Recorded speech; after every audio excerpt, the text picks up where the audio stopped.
nuclear sword of justice despite sanctions. The Hermit Kingdom are responding to Donald Trump's decision to flight 2 supersonic bombers over the Korean peninsula and position a nuclear submarine nearby in a show of strength. North Korean Foreign Minister Ri Yong-ho said, Pyongyang is holding firm to its long-held promise that it will never denuclearize. The nation's leadership views its nuclear stockpile as a sword of justice. Kim, in a speech earlier this month, claimed nuclear weapons were a way of safeguarding peace on the Korean peninsula.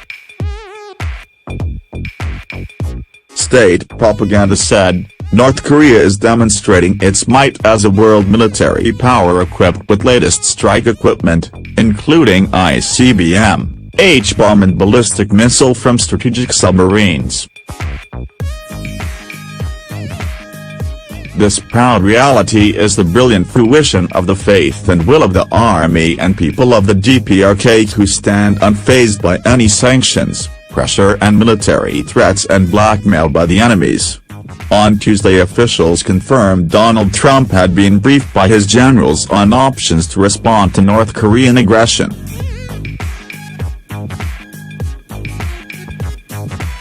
In a statement, the White House said, this morning President Donald Trump met with members of his national security team to receive a briefing from Secretary of Defense James Mattis and Chairman of the Joint Chiefs of Staff General Joseph Dunford.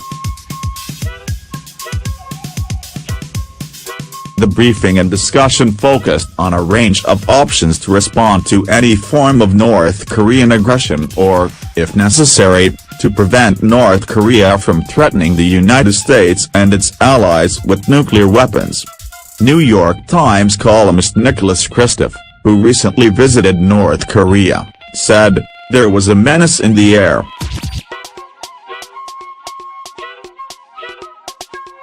There were these billboards showing the destruction of the U.S.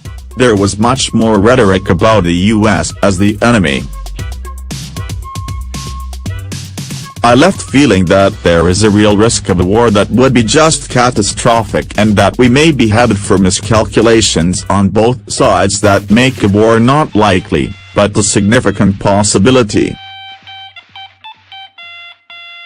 Earlier this year, Pyongyang promised to strike the heart of the U.S. if American officials were to attack the country's leader.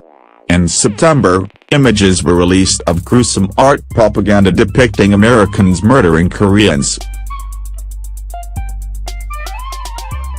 The mood in the Korean Peninsula region remains extremely tense as Kim and Mr. Trump continue to exchange threats and insults over Pyongyang's nuclear and missile development program.